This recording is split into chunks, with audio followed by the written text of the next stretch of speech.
Stories that define the day from every corner of the planet. I'm Arjun Samar Mahindran, and this is the Tuesday edition of the World Report. The United States has reduced tariffs on Bangladesh to 19% under a new trade agreement. That's right. Now, this deal gives zero duty access to selected garments made in Bangladesh using US cotton and synthetic fibers.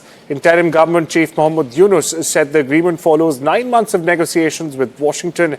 Meanwhile, Commerce Secretary Mahbubur Rahman confirmed Bangladesh's ready-made garment sector, the country's biggest export earner, will benefit the most. Now, this agreement was signed in Washington by US Trade Representative Jamieson Greer and Bangladesh Commerce Advisor Sheikh Bashir Uddin. Beyond garments, Bangladesh will increase imports of US wheat, soybeans, energy and aircraft, while easing trade rules in key sectors as well. The Washington, on its part, remains Bangladesh's largest export market. Now, garments account for over 80% of exports, employ around 4 million workers, and, well, contribute 10% to the country's GDP. The tariff cut comes just days before Bangladesh's February 12th national election. Stay with Bangladesh, where ahead of the elections, there are fears of targeted violence against Hindu minorities, especially Hindus. Now, the Yunus government says Bangladesh is largely peaceful, barring a few incidents. That's what the Yunus interim government, in fact, claims. But that's a claim which is being contested by those living at the very receiving end of violence in Bangladesh. Mohammad Yunus's press secretary and former senior journalist speaks to my colleague Saurabh Gupta in this exclusive interview straight out of Dhaka.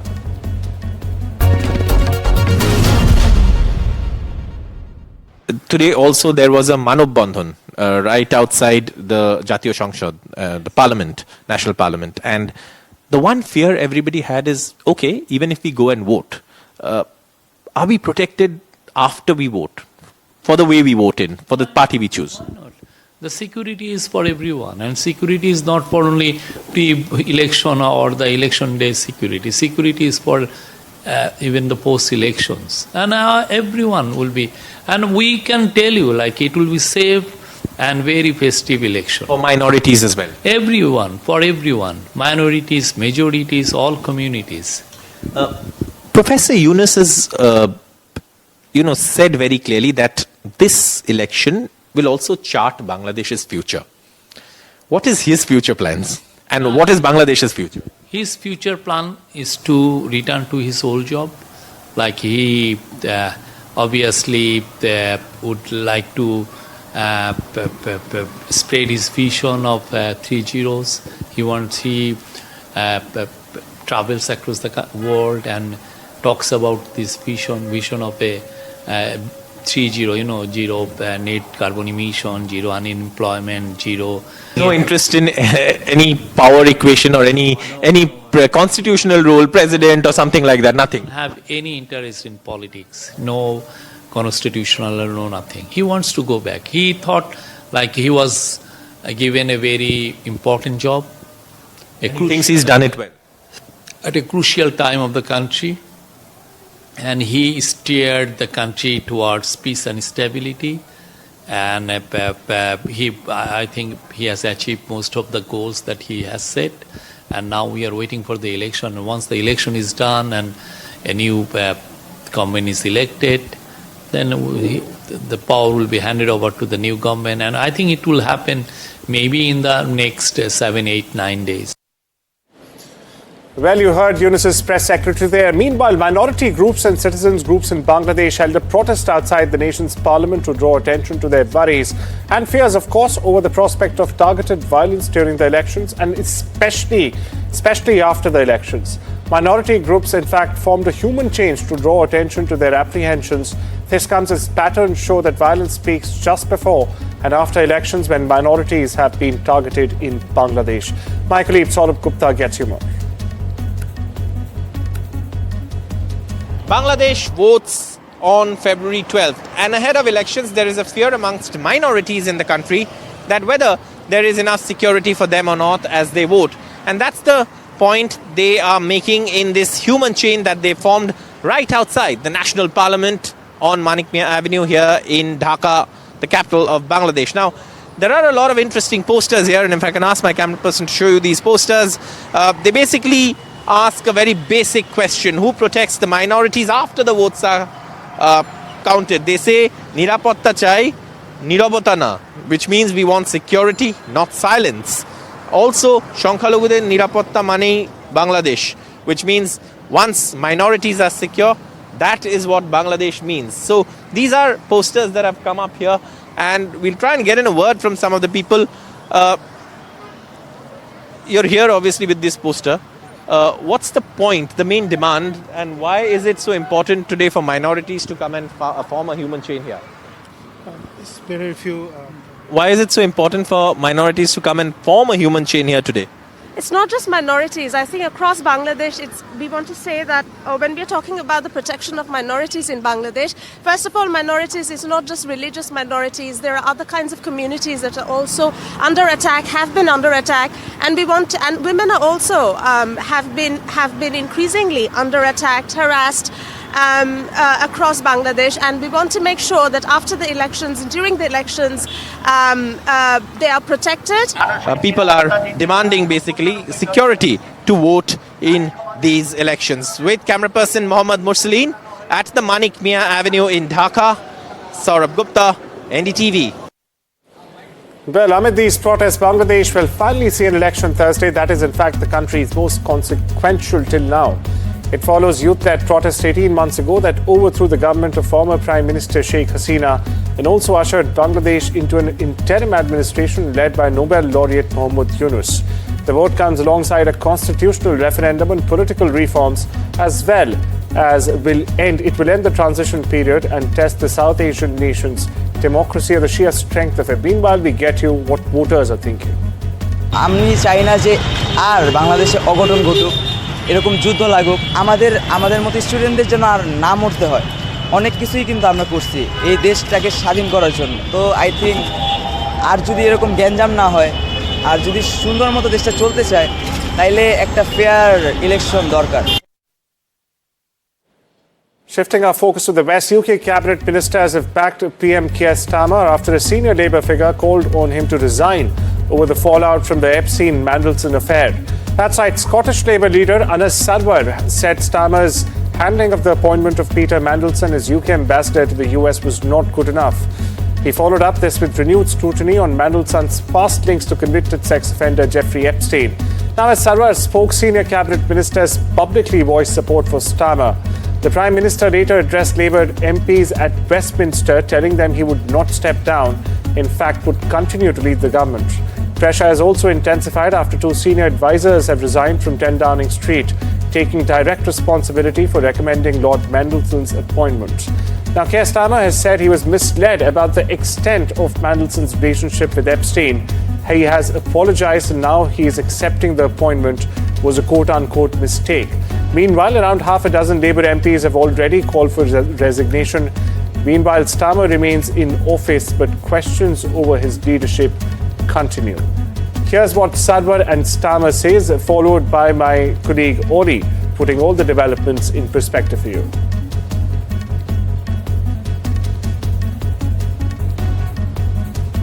Been a tumultuous 24 hours or so in British politics. First, Keir Starmer's chief of staff quitting over that decision to appoint Peter Mandelson as ambassador to the United States despite his links to Jeffrey Epstein. Then the chief of comms on the way out, looks like the top civil servant, the cabinet secretary, on his way out as well. Then we had the Scottish Labour leader Anas Sarwar calling directly for Keir Starmer to resign. Keir Starmer insists he absolutely is not doing that. He has now had the backing of all members of his cabinet. He has addressed a large meeting of the Parliamentary Labour Party and insisted he will fight to his last breath and that he is not going to throw in the towel just yet. So while he may be out of imminent danger in terms of his leadership role, he is certainly not out of the woods over the longer term. There is all of the potential revelations to come come from documents that will be published between Lord Mandelson and members of the British government and British officialdom around the time that he was appointed to Washington. There is a by-election coming up at the end of the month, which Labour may well lose. There are local and regional elections coming up in May, which Labour may well perform very badly in as well. And so many Labour MPs still believe it's a case of when, not if, Keir Starmer does go. We've also seen the royal family having to react again off the back of revelations in the Epstein files, this time after it seemed to be revealed in documents that Andrew, when he was Prince Andrew and a UK trade envoy in 2010 and 2011, may have revealed information to Jeffrey Epstein that would have been privileged, confidential information that he only knew and had as a result of his role as a UK trade envoy. That is something that UK police are now investigating, and we've had fresh statements from William and Catherine, but also from King Charles and Camilla. And well, it's not only number 10. The Epstein fallout seems to have hit the firm as well, where King Charles III has just expressed what Buckingham Palace called his profound concern as police consider allegations against his brother Andrew Mountbatten Windsor linked to the Jeffrey Epstein case nonetheless. Now, in a statement, the palace said the king is ready to support police if requested, while also stressing that the specific claims are for Mr. Mountbatten Windsor to address. Thames Valley Police, meanwhile, confirmed that they're assessing where there are grounds to investigate a complaint alleging misconduct in public office and the breach of Official Secrets Act. Now, this review follows the release of newly unredacted Epstein files, which appear to show Andrew sharing confidential trade and investment information with Epstein. This was while he was serving as the UK trade envoy. The palace said that the King and Queen's thoughts remain with the victims of abuse. Pressure on Mountbatten Windsor has meanwhile increased following further allegations and images included in the latest document release. He has repeatedly denied all wrongdoing and says being named in the files does not indicate misconduct. Meanwhile, King Charles was again heckled on Monday over his brother Andrew's ties to Jeffrey Epstein. Take a look. Charles, how long have you known about Andrew and Epstein?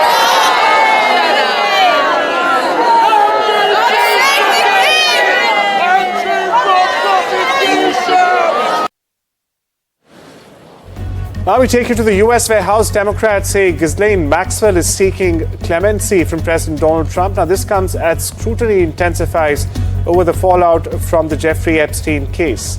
Lawmakers attempted to interview Maxwell on Monday by video link from a federal prison in Texas, where she is serving a 20-year sentence for sex trafficking. Well, what did Ghislaine do? She declined to answer questions, invoking her Fifth Amendment right against self-incrimination. Her attorneys told lawmakers Maxwell would be willing to testify that neither President Trump nor former President Bill Clinton were involved in wrongdoing related to Epstein. Democrats said that the claim appeared aimed at appealing for presidential clemency. Listen in. Did get was another episode in her long-running campaign for clemency from President Trump. And President Trump could end that today. He could rule out clemency for Ghislaine Maxwell, the monster. He could rule out a pardon for Ghislaine Maxwell, the monster. The question for all of us today is, why hasn't he done that, and why won't he do that? Now, the interview attempt came as lawmakers also reviewed unredacted Epstein files released by the Justice Department under a law passed by Congress just last year. Several lawmakers say the file names individuals who may have played an important role in facilitating Epstein's abuse of underage girls. Now, this comes as the investigation into the tainted convicted sex offender continues. Meanwhile, here's what lawmaker Ro Khanna had to say after seeing the unredacted documents and keeping the attack on Trump's Commerce Secretary Howard Lutnick to in fact be thrown out.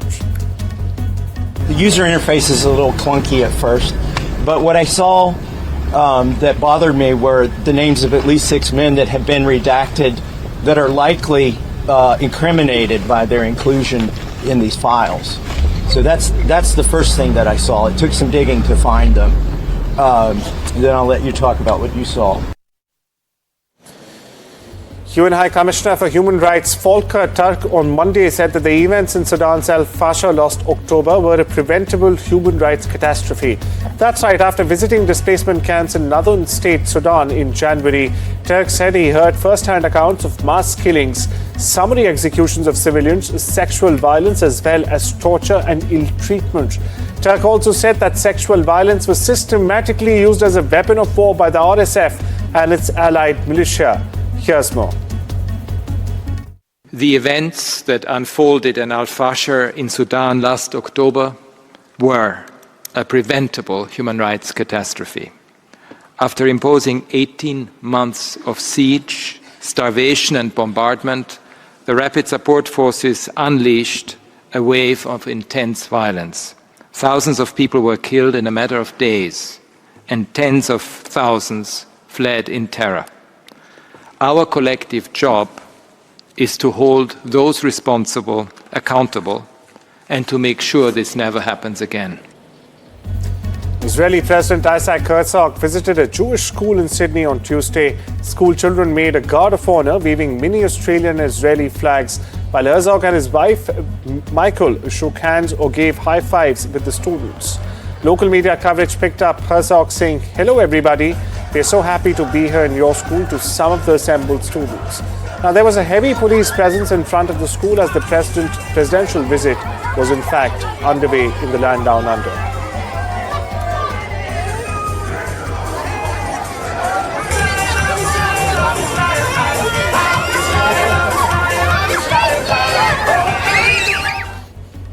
A single-engine plane made an emergency landing on a road Monday in Gainesville, Georgia. The plane crashed into multiple vehicles and police said that there were minor injuries as well. Aerial footage from the WSB shows officials on scene after the incident.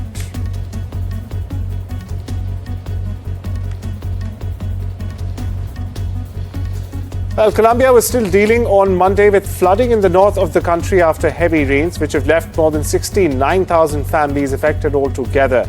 Images from Monteria, the capital of Cordoba department, show floodwaters covering up to half of some houses and residents walking through knee-deep water. Residents of the El Dorado neighborhood were trying to recover their belongings after the Sinu River swell. The Institute of Hydrology, Meteorology and Environmental Studies has warned that last week of a new cold front entering the Colombian Caribbean, which would in fact cause increased rainfall, strong winds and of course high waves. Here's more.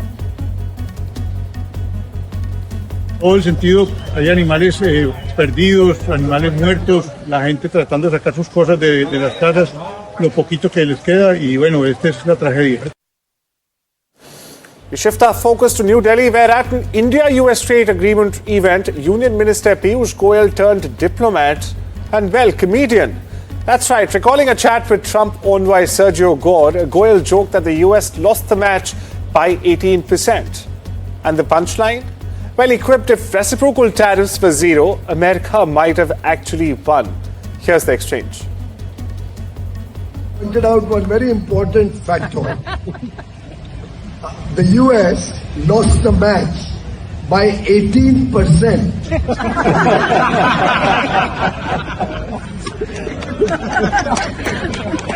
And a very humble request I made to him or suggestion that if only you had made the reciprocal tariff zero, you could possibly have won the match. Well, with that, it's time we slip into a short break. Much more lined up on the other side. Don't you go anywhere.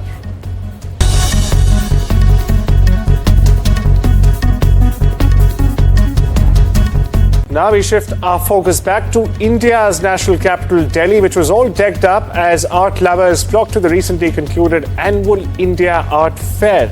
That's correct. The coveted art event hosted its 17th edition with country's top artists exhibiting their work. My colleague Mayank brings you this report.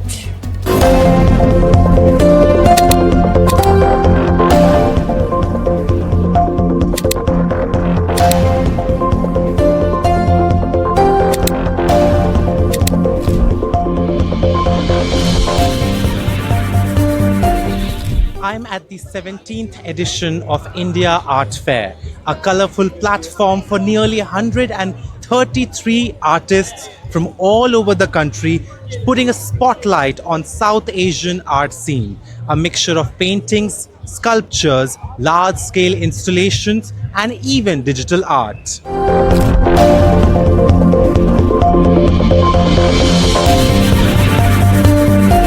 The annual India Art Fair, taking place in New Delhi, has assembled multidisciplinary artworks, sparking conversations on society, culture, traditions, environment, and ultimately provoking emotions of togetherness, diversity, love, and life in general. The Winds of Guardians represent my ancestors that have travelled from many different countries that end up in Australia. And it's my story of my creation story, really. The sculptures have this essence of a body or an exoskeleton vibe, but it also has this sense of a future. What's the future look like? This idea of a brighter future. Wildlife and photography like that has been seen a lot, especially in the press and social media.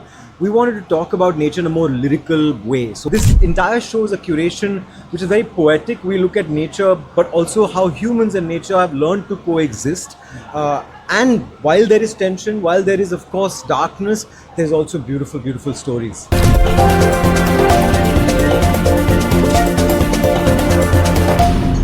This inquiry is called The Sky Below, and we wanted to press upon the sky, in Sanskrit as Akasa, and how it is this all-enveloping space, but at the same time it's formless and weightless and invisible. And for us, it was a way to look into craft with that same inquiry. It's somehow omnipresent, it's the work of the hand, but ends up being invisible.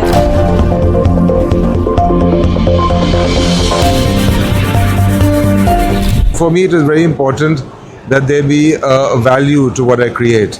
And I like to think of our work as being at the confluence of art, design and craft. So my work has always been working with artisanal knowledge, something which has been around for generations. And we've spent a lot of time reviving that craft and just use modern design to make it more relevant in today's world.